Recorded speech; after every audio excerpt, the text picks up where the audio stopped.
오늘 본문은 사가랴가 그 세례 요한이 태어나기 전에 하나님의 천사인 가브리엘로부터 환상을 보고 나서 1년 동안 벙어리로 지냈죠.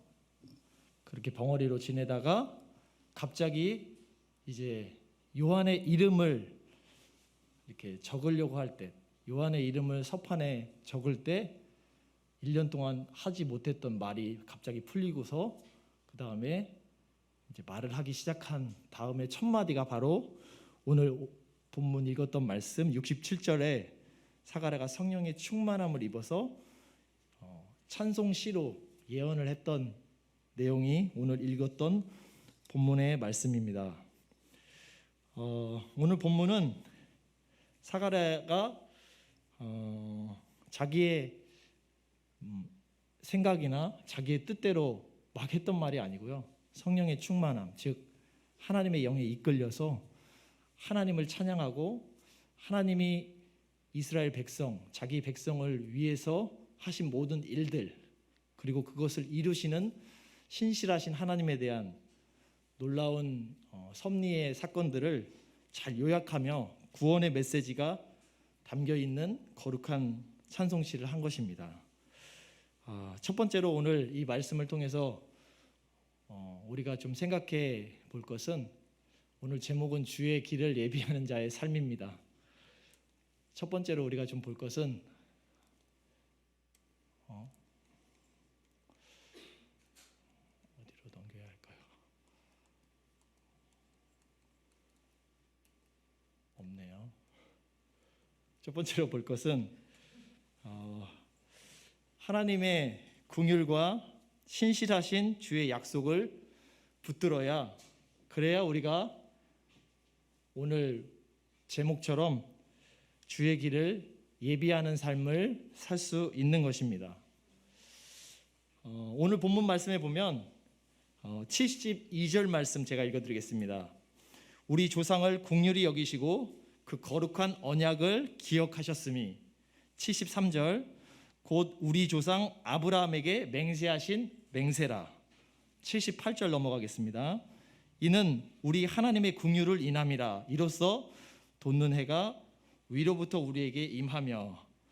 특별히 이 말씀은 사실 출애굽기 4장 31절에 하나님이 출애굽하기 전에 이스라엘 백성들이 도저히 못 살겠다, 하나님 제발 우리를 좀 굽어 살펴 주십시오, 우리를 도와주십시오 하면서 하나님께 예배했던, 하나님께 기도했던 모든 내용들, 거기에 있는 내용들, 특별히 출애굽기 4장 31절에 자기 백성을 돌보시고 고난을 살피신다는 표현이 그대로 있습니다. 그 표현 그대로 68절에도 지금 출애굽 사건은 하나님의 백성으로서 이제 출애굽하면서 애굽을 나가는 장면인데, 그때 그 요단 홍해를 건너죠.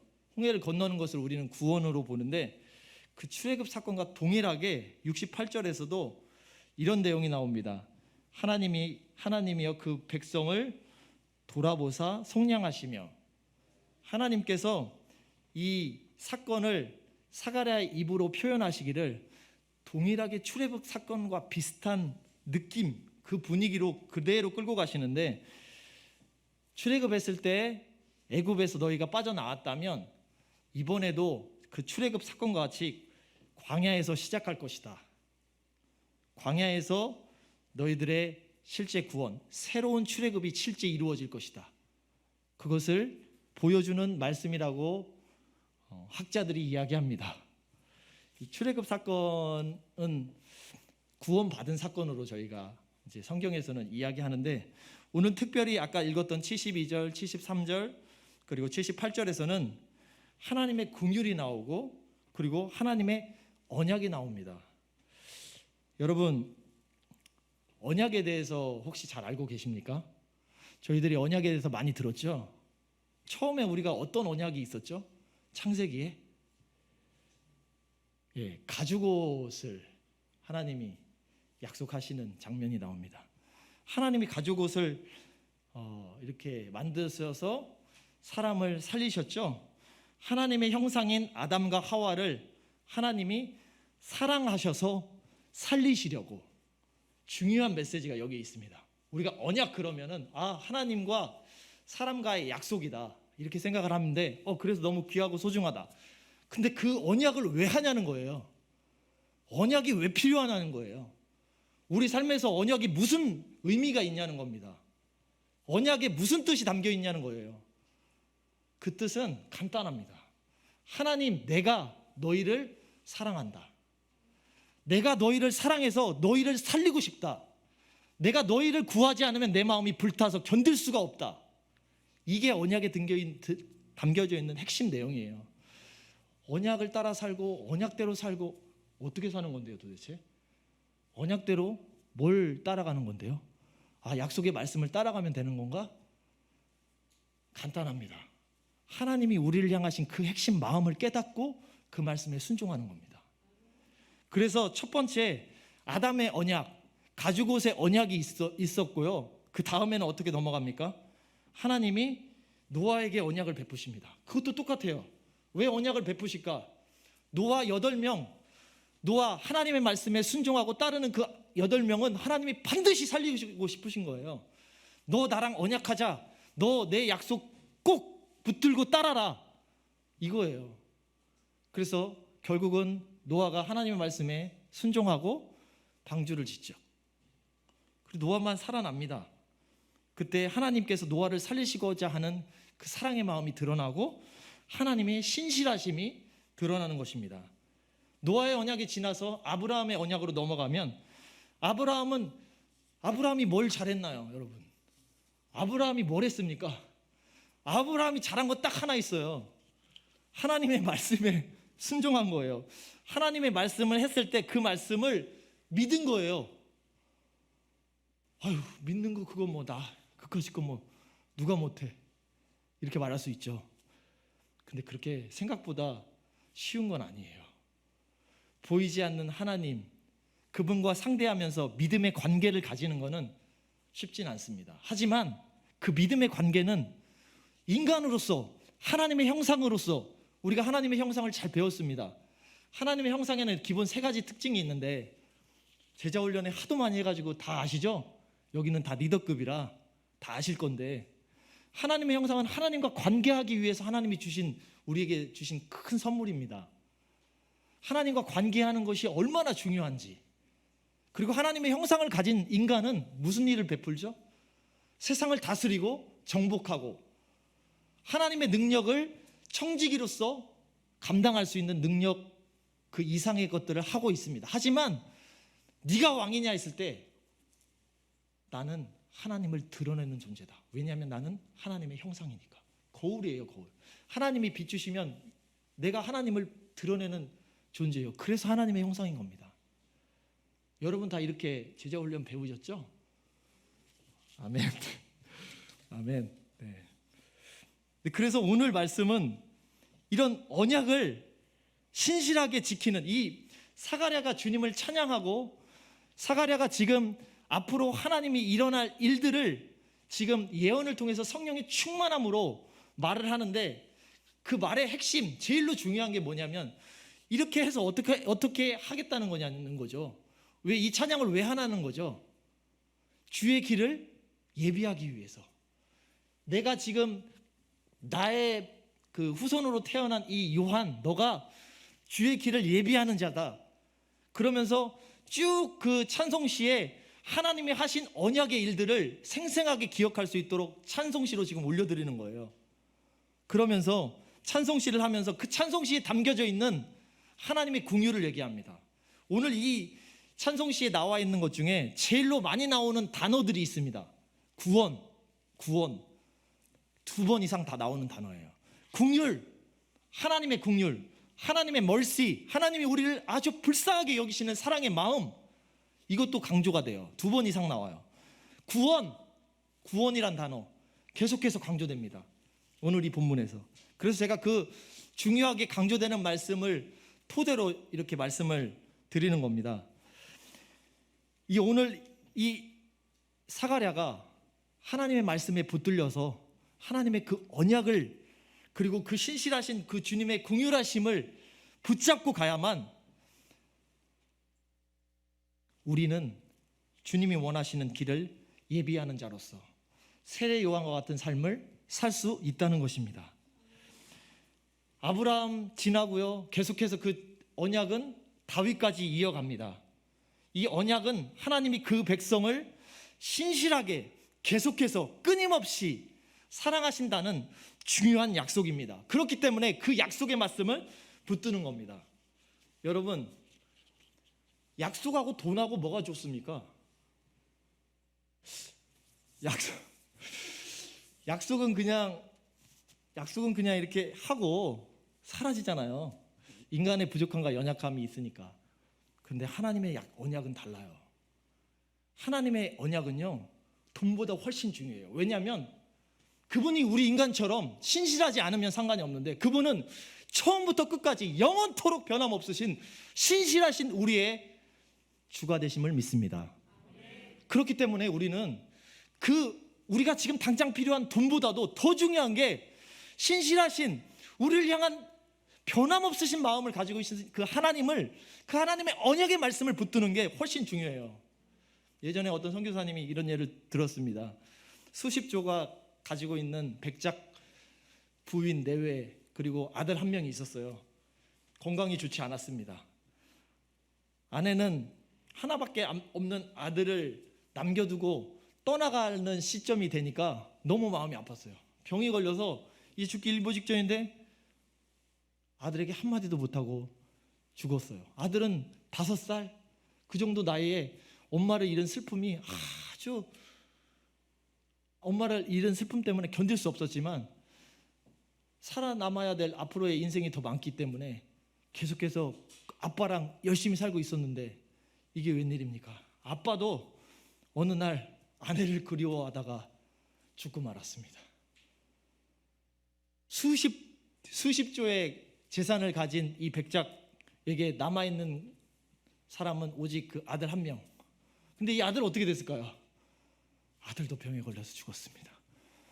엄마가 근데 그 전에 이 아들을 기르고 아들을 도와주던 그 백작이니까 되게 큰 집이고 이제 집안 살림을 도와주는 사람이 있잖아요. 집사죠, 집사. 이 집사한테 부탁했어요. 우리 아들을 제발 좀 사랑으로 잘 보살펴 달라고.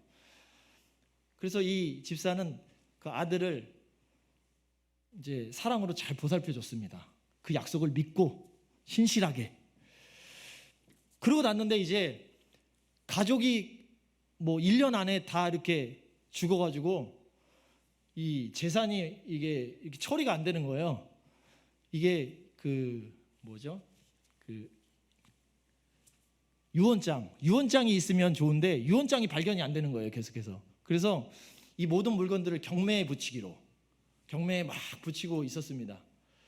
그런데 이제 백작이니까 막 좋은 고가되는 물건들이 쫙 나열되고 막 서로 사가겠다고 막 사갔는데 다 이렇게 팔리고 있는 중에 저기 한 구석에 그 아들 있죠. 아들의 초상화가 조그맣게 걸려 있었어요. 그 초상화를 보고 이거 누가 사? 이거 아들하고 아무 상관없는 사람 누가 이 초상화를 사겠습니까? 아무 상관없어서 그 누구도 그걸 사려고는 하진 않았어요.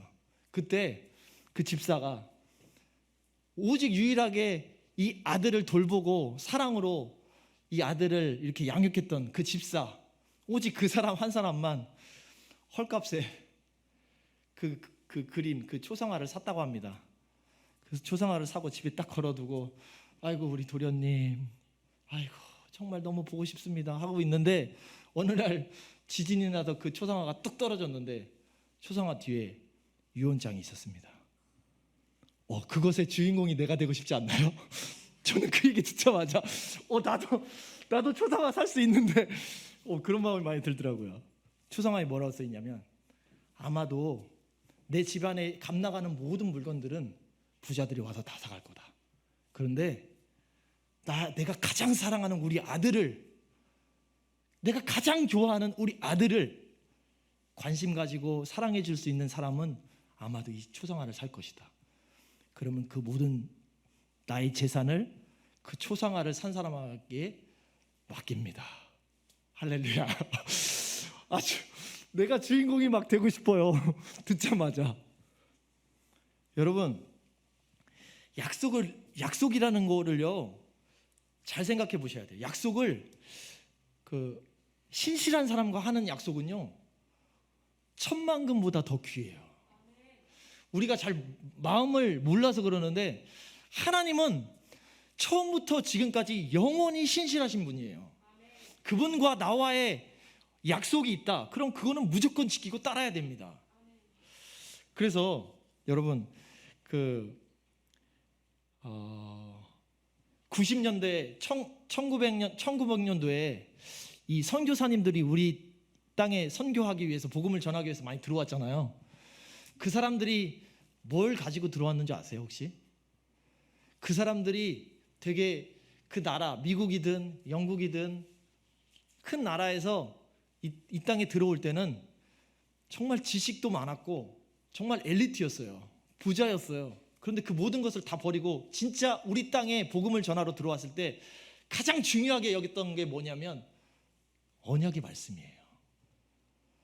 하나님의 말씀을 붙들고 내가 이 땅 가운데 복음을 전하겠다. 하나님의 말씀을 붙잡고 이 땅을 살리겠다. 그래놓고 어떤 일이 벌어졌냐면 데리고 들어와서 함께 아내와 결혼해가지고 살았던 이 모든 삶 가운데 행복하고 즐거운 일이 있었을까요? 아들이 막 풍토병으로 죽어가고요. 정말 그 사람들은 절대 겪지 않아도 되는 그런 일들을 수도 없이 겪었습니다. 그렇지만 그들이 왜 들어왔냐면 언약의 말씀 때문에 그래요. 약속의 말씀, 그거 붙잡고 가야 돼요. 그 사람들이 좋은 일 하러 들어온 게 아니에요. 병원 지어주고 학교 지어주러 들어온 게 아니에요. 그 사람들 마음에는 이 하나님의 언약의 말씀을 붙드는 거예요. 그렇게 하나님의 언약의 말씀을 붙드는 사람에게 주의 길을 예비하는 자의 삶을 살 수 있는 축복과 은혜가 넘칠 줄로 믿습니다. 여러분, 저도요 하나님의 말씀이 붙들렸어요. 요한복음 15장 5절 말씀이 제가 20대 초에 붙들렸던 말씀이에요. 요한복음 15장 5절 말씀만 듣기만 하고 제가 읽기만 수도 없이 읽었어요. 수도 없이 그거 가지고 기도했어요. 하나님, 예 맞습니다. 저는 포도나무고 하나님이 포도나무고 저는 포도나무 가지예요. 내가 주님 안에, 주님이 내 안에 있지 않으면요 저는 아무것도 못해요. 주님 도와주세요. 이 말씀이 아브라함과 하나님을 언약하셔서 말씀으로 연결이 되셨죠. 그래서 하나님 그 약속의 말씀을 끝까지 이루어 주셨죠. 하나님, 저도 이 말씀이요, 저도 이 말씀 제게 주세요. 이 말씀 갖고 살게 해주세요. 이 말씀을 기도하면서 얼마나 외쳤는지 몰라요. 너는 포도나무요, 너는 가지. 그래서 제가 컴퓨터에 이렇게 닉네임 같은 거 만들 때도 포도나무 많습니다. 포도나무 가지는 저 하나밖에 없더라고요. 누가 포도나무를 생각하지 포도를 생각하든 포도나무 가지는 생각도 안 해요. 근데 제 닉네임을 포도나무 가지로 많이 했었어요. 그만큼 제가 이 하나님 없이 나는 아무것도 할 수 없는 존재라는 것을 계속해서 각인하고 계속해서 이 말씀이 내 약속의 말씀, 생명의 말씀이 되기 위해서 붙들고 기도했습니다. 여러분 혹시 그런 말씀이 있으신가요? 사가랴가 찬송시를 할 때 계속해서 그 하나님의 신실하심, 그 언약에 붙들린 것을 얘기해요.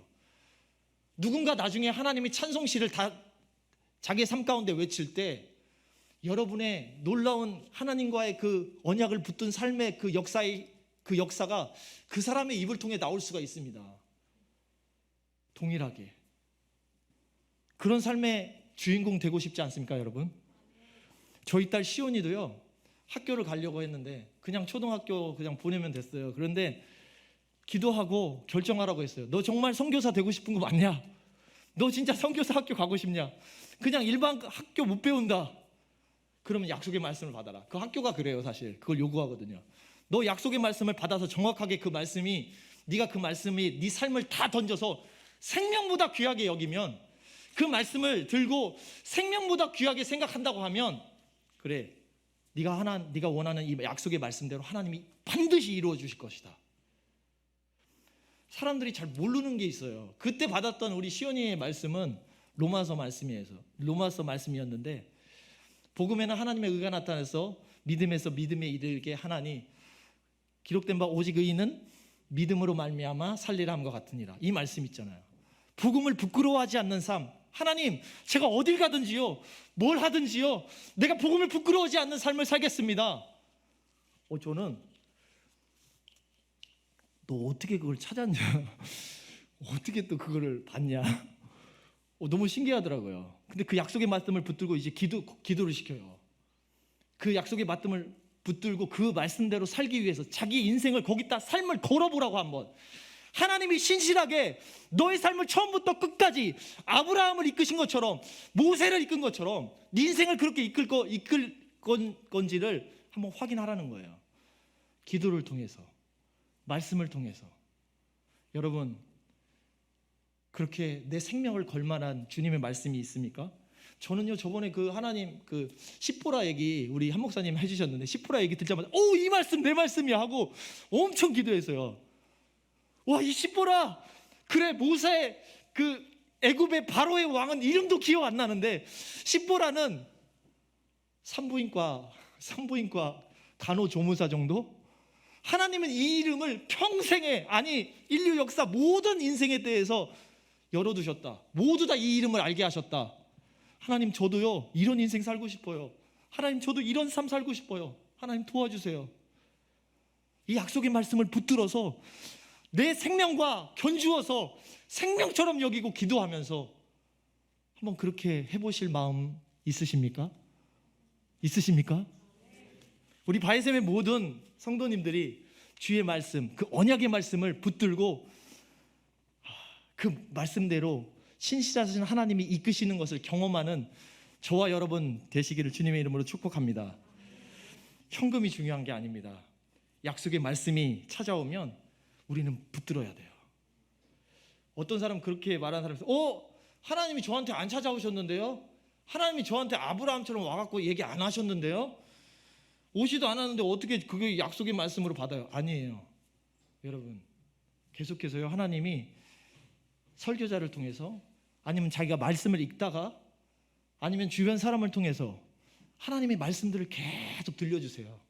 그 중에 정말 제 마음을, 여러분의 마음을 찌르는 말씀, 나 정말 이 말씀에 생명 걸고 싶다, 이런 말씀이 있어요. 그 말씀이 생기면요, 붙드세요. 말씀 붙들고 기도하세요.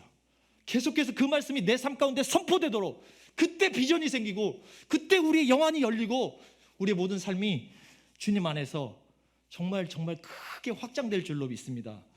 두 번째로 중요한 것은요, 신실하게 복음을 붙들라는 거예요. 오늘 이 말씀에서도 구원이란 얘기, 말씀 읽겠습니다. 77절 말씀인데, 주의 백성에게 그 죄사함으로 말미암는 구원을 알게 하리니. 74절에도 있고요, 79절에도 있습니다. 74절은 우리의 영적인 상태를 정확하게 진단해요. 79절도 마찬가지고요. 74절 보겠습니다. 우리의 원수의 손에서 건지심을 입고. 71절도 원수에게와 우리를 미워하는 모든 자의 손에서 구원하시는 구원이라. 79절도요, 어두움과 죽음의 그늘에 앉은 자에게 비추고. 보세요, 이 계속해서 어두움과 죽음에 앉은 자, 원수가 우리를 미워하는 자가 있다는 거예요. 그 원수의 손에 우리는 붙잡힌 바 되어 있는 상태라는 겁니다. 잘 드러내주는 말씀이 79절이에요. 그렇게 원수에게 사로잡혀 있는 상태가 어떤 상태냐는 거죠. 어두움과 죽음의 그늘에 앉아있는 상태. 여러분, 뭐가 중요하세요? 우리의 삶 가운데, 여러분의 인생 가운데 지금 뭐가 중요하세요? 열심히 잘 사는 거, 열심히 맡겨진 일을 하는 거, 최선을 다해서 사는 거 너무 중요합니다. 근데 더 중요한 게 있어요. 저는 그래서 그 모든 것을 얘기할 때 우선순위라는 얘기를 잘 안 한다고 우리 샘직이나 다 말했었는데, 우선순위는요, 빠져나갈 수 있는 구멍이 너무 많아요. 논리적으로 나 이거 우선순위로 놓고 했다, 기도했다는 거예요. 우선순위로 아침에 일어나자마자 우선순위로 기도했다는 거예요.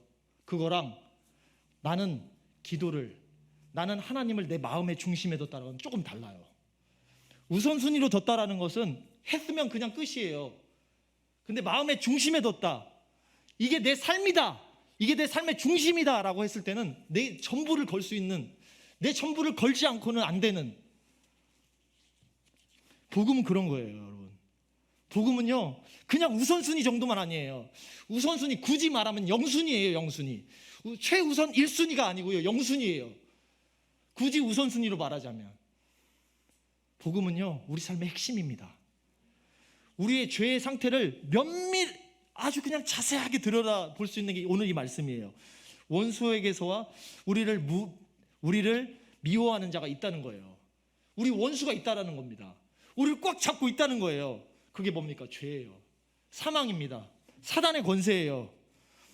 그 모든 고통과 아픔과 무질서와 혼돈, 이 죄 문제 때문에 오는 겁니다. 여러분 다 아시잖아요. 그 죄 문제 때문에 오는데 그게요, 남 얘기면 상관없는데 그게 바로 내 얘기라는 겁니다. 우리가 그 속에서 살아간다는 거예요, 평생.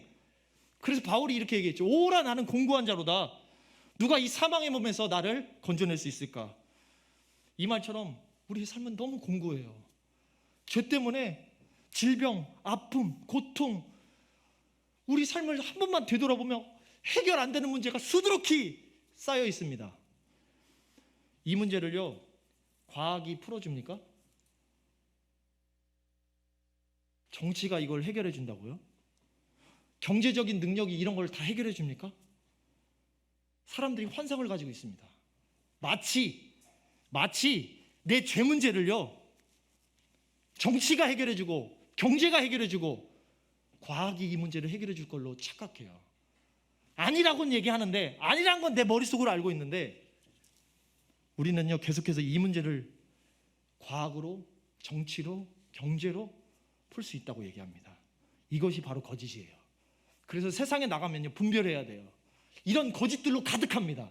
아닌 것 같은데도 그런 게 우리 삶에 너무나 많이 들어와 있어요. 이 죄의 문제는 생명의 문제고 어떤 방법으로도 이 죄의 문제는 풀 수가 없습니다. 이 문제의 중심에는 그 죄의 문제의 주인공이 바로 나라는 사실이에요. 이걸 잊으면 안 돼요.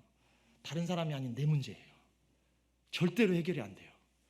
하지만 이 문제는 오직 십자가의 예수 그리스도, 우리를 위해서 죽으시고 피 흘리시고 모든 대가를 지불하신 예수 그리스도, 그분이면은 이 문제는 충분히 풀립니다.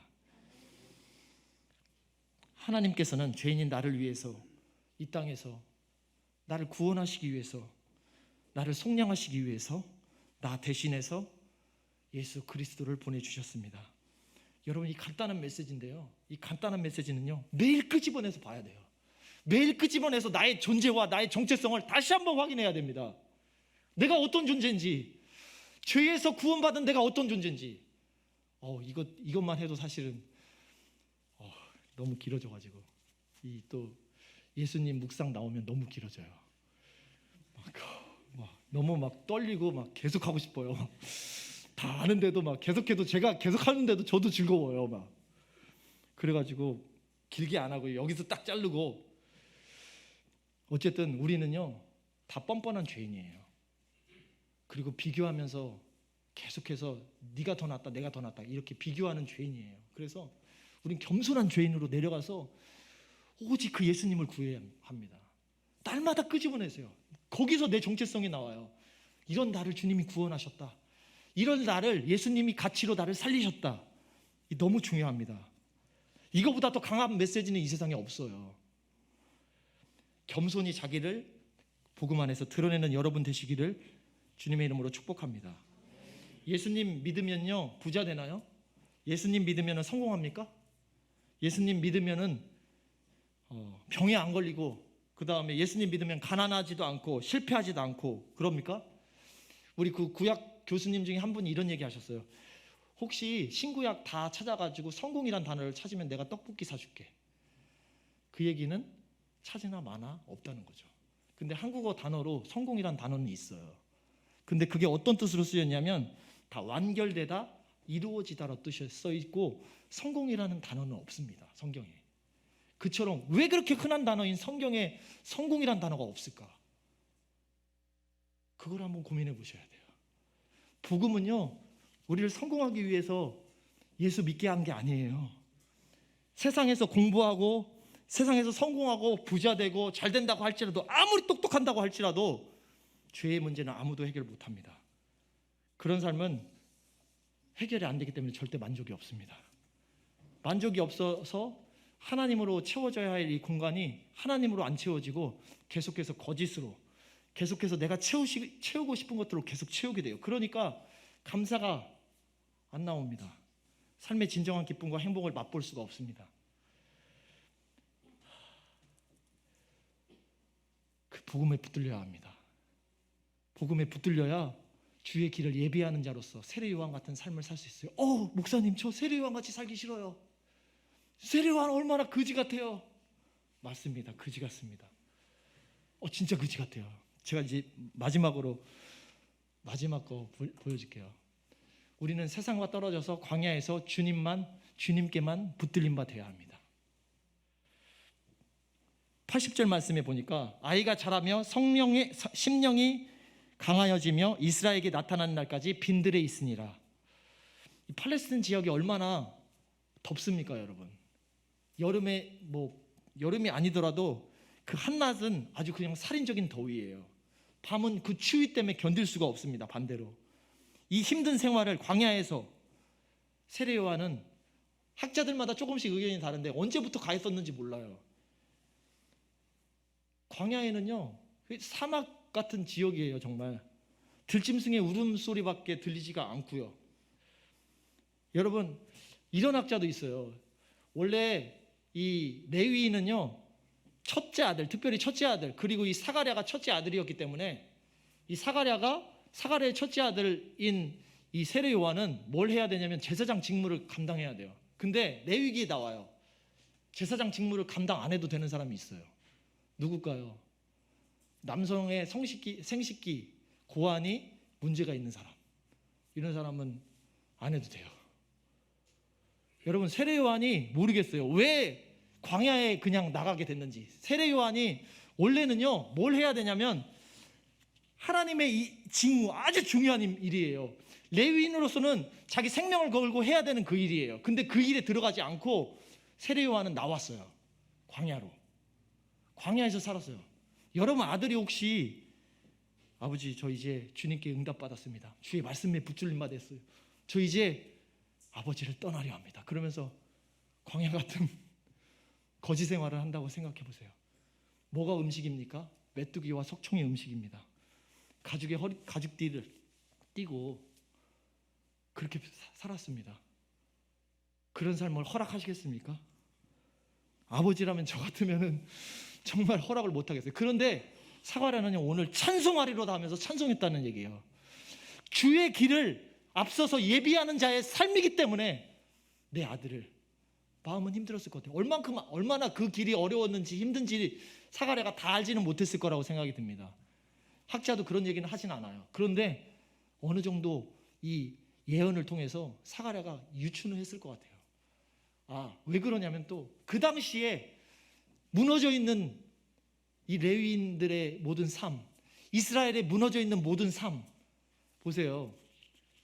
대통령이라도 내가 이번에 대통령 된다고 해보세요. 근데 재수없게 내가 우크라이나 지금 전쟁하고 있는 우크라이나 대통령이 됐네. 여러분 좋으세요? 그 시대가 암울하잖아요. 그 암울한 것에 뭔가 중요한 직책을 맡는다라는 것은 좋은 일은 아니에요. 아주 힘든 일입니다. 이 세례 요한은 그 직책에서 벗어나서, 레위의 직책에서 벗어나서 광야에 갔어요. 너무 힘들게 계속해서 광야에서 정말 외치는 자의 소리로 거지같이 살았습니다. 우리 인간적인 판단으로. 그러나 하나님은 그 사람을 큰 자라고 표현해요. 하나님은 이 땅에서 유명한 자보다 큰 자를 하나님의 시선에서 큰 자를 바라시는 거예요. 여러분, 저는 정말 아버지라면은 못할 것 같아요. 제가 주변 사람들이 다 이제 목사고 다 전도사니까 이제 형 동생 하면서 이렇게 목사나 이렇게 전도사들이 있는데 가끔 이렇게 저한테 하소연할 때가 있었어요. 형님, 왜 너 결혼하기로 했다면 결혼 못 하게 됐어요. 왜? 제 사귀고 있는 여자친구가 장로님 딸이에요. 장로님이 반대해요. 장로님이 주의 길을 가는 사람을, 자기 딸을 반대한다는 거예요. 권사님도 그래요. 똑같아. 권사님도 목사인데 이제 결혼해야 목사 안수를 또 받는데 형님 저 이번에 결혼 못하게 됐어요. 왜? 권사님이 반대해요. 주의 길을 가자고 서로 얘기하고 서로 축복하고 서로 장려하고 했는데 실제 내 딸이 간다고 하면 반대하는 게 부모 마음은 맞는 것 같아요. 그런데요, 이것도 계산을 못한 거예요. 인생을 계산을 못한 거예요. 인생을 80이나 100을 놓고 계산하지 말고 영혼을 놓고 계산해야 돼요. 우리의 눈이 열려야 됩니다. 그래서요, 하나님이 광야에 떨어뜨리시는 거예요.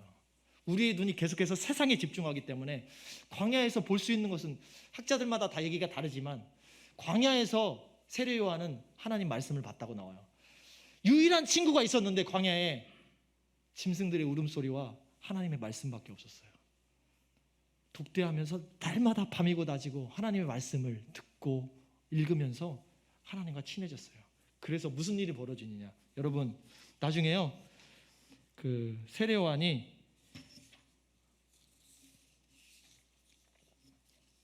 사가랴가 누가복음 3장 1절에서 2절 말씀 볼게요.